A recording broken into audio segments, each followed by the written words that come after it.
Hello mathematicians. Today we see one very nice real analysis problem. Let me explain the problem. We define a set F which consists of functions from R to R satisfying certain inequality. Okay. What is the inequality? Modulus of f of x minus f of y less than or equal to k times mod x minus y whole power alpha, and this inequality is true for all xi belongs to R, and this alpha is some positive number and this k is also a positive number. Okay, suppose f is a function satisfying this condition, then which of the options are true? Such a function has to be continuous, such function has to be uniformly continuous, differentiable function, and every differentiable function satisfies this condition is one option, and every function here is a differentiable, that is one option. Okay, so before we proceed further, so in we made the in earlier we made one video. The title of the video is the Lipschitz functions are uniformly continuous. Okay, in that problem we solved these two problems. Actually, this is actually in 2014 June. This is in 2015 December. Exactly same question. This is sin x. This is cos x. That is a difference. Options are exactly same. We proved that this sin x is a Lipschitz function. Similarly, cos x is also a Lipschitz function. Using that observation, we proved the problem. Okay. So again, this problem is also related to that problem. So I have given link to this video, this problem in the description. You can see the link above also. If you haven't checked this video, check that also. It is these two are very much related problems. Okay. Okay. These functions has some special name. Okay. If a function from R to R, if it is satisfy this condition, it is said to be of Lipschitz function of order alpha. Okay. So if you take alpha equal to 1, such functions are called simply Lipschitz functions. In particular, sin x and cos x are Lipschitz function. That is what we have proved in this problem. Also, we proved that if a function has a bounded derivative, then it is a Lipschitz function. So many such results are proved here. Please check that. Now, these functions are called Lipschitz functions of order alpha, where alpha is positive. Let's proceed how to approach this problem. Okay. Now, we claim that first this function is continuous. Okay. So when you prove continuous, you will see that it is actually uniformly continuous. Okay. So you take a f belongs to f. Therefore, f is a function from R to R and it is satisfies this inequality. Okay. Now to prove uniformly continuousness, you take some epsilon greater than 0. Okay. And you take delta to be epsilon by k times whole power 1 by alpha. Okay. Here k is multiplied. So we are dividing by k. Here we are taking alpha power. So here we are taking 1 by alpha power. That is the idea. Okay. Now x and y be any real number such that mod x minus y is less than delta. Okay. If mod x minus y is less than delta, now mod f of x minus f of y is less than or equal to k times mod x minus y whole power alpha. Okay. So mod x minus y is less than delta. So if you put this value, you get strictly inequality, strictly less than k times delta power alpha. But the delta is epsilon by k whole power 1 by alpha. Okay. So this is epsilon power alpha by k power alpha whole power 1 by alpha. Basically this is epsilon by k cancel, you get epsilon. Okay.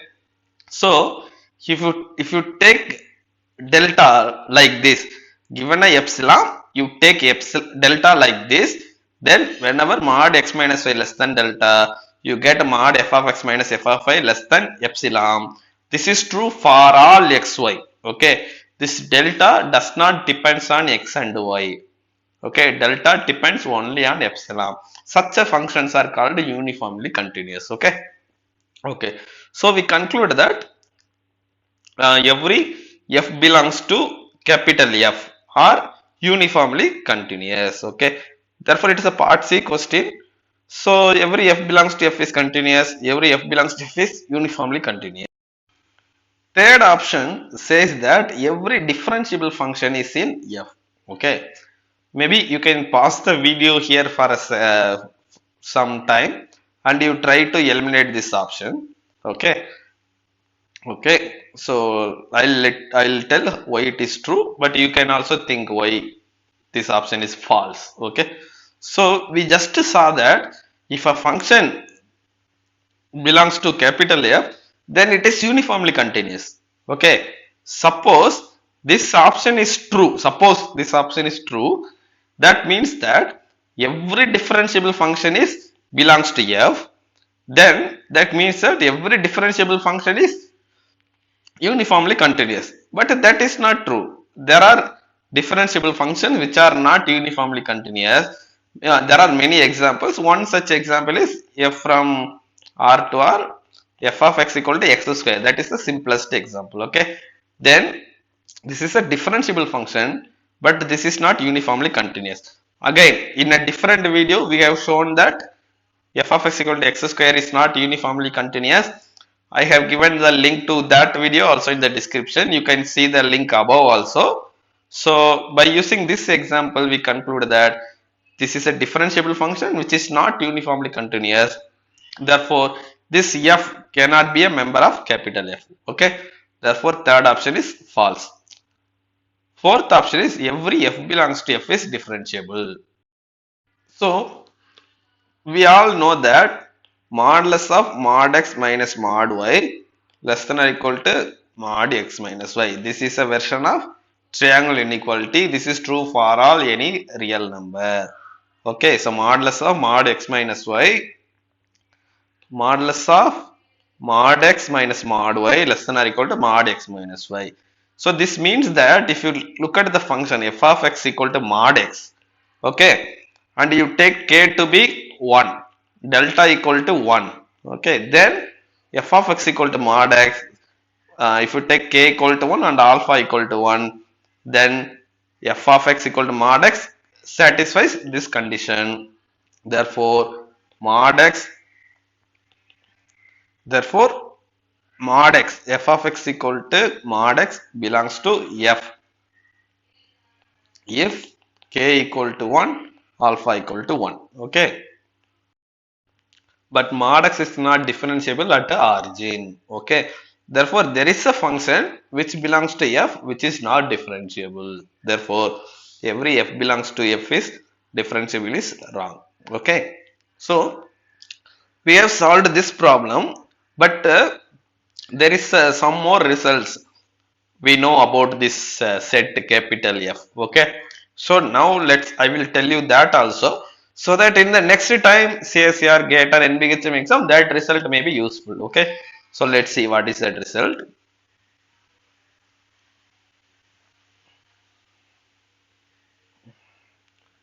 So we assume, suppose alpha is strictly greater than 1. Okay, so we claim that if we claim that uh, we claim that the function f from r to r which satisfies this condition for alpha strictly greater than 1 are precisely constant functions. Okay, so constant functions are the only function that satisfies this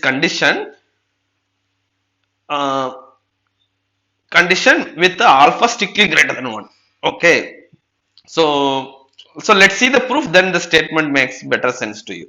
Okay, now this inequality, sorry, now this inequality can be rewritten like this. Okay, I am bringing mod x minus y to the denominator.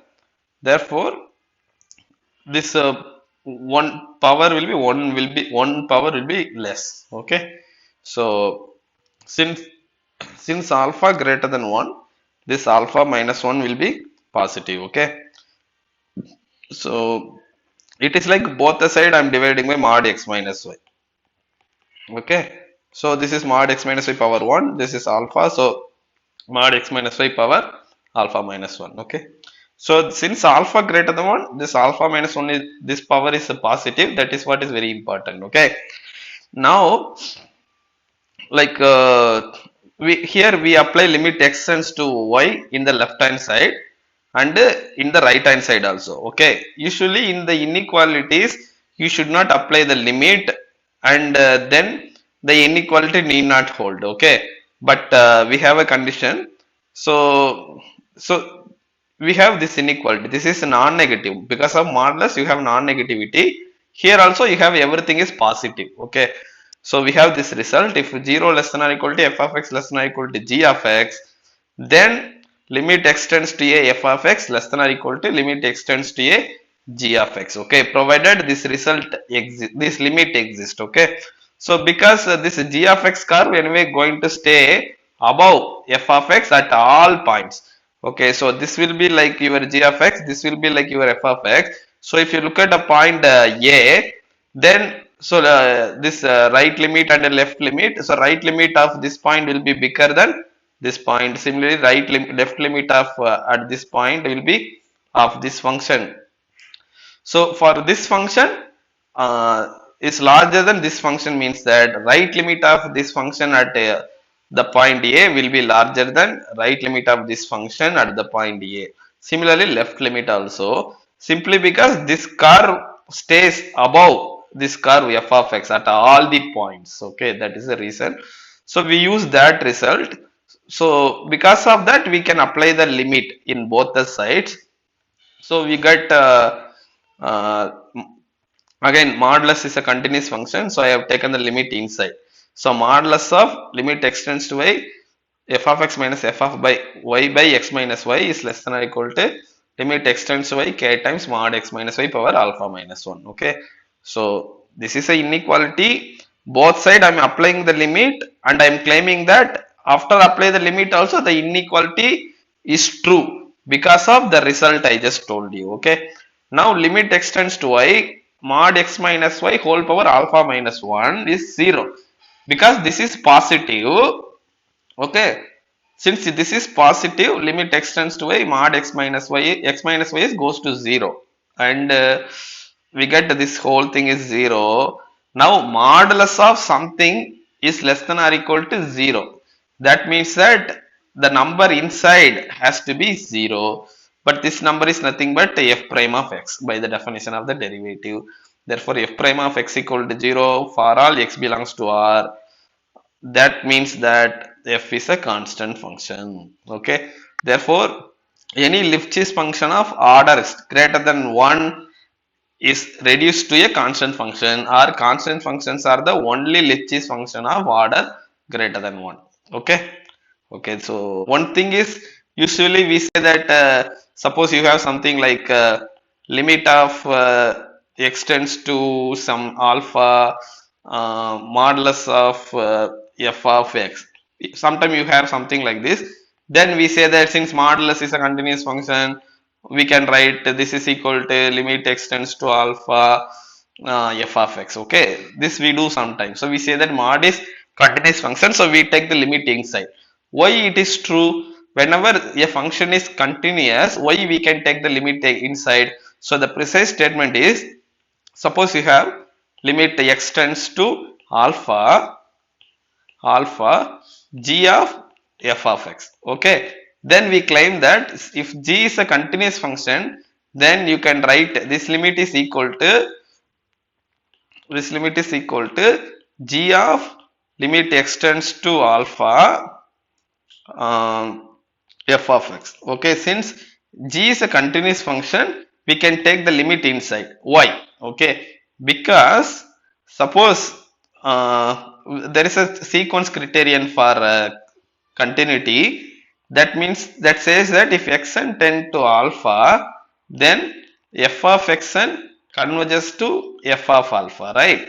So therefore this alpha is this alpha is limit n tend to infinity xn.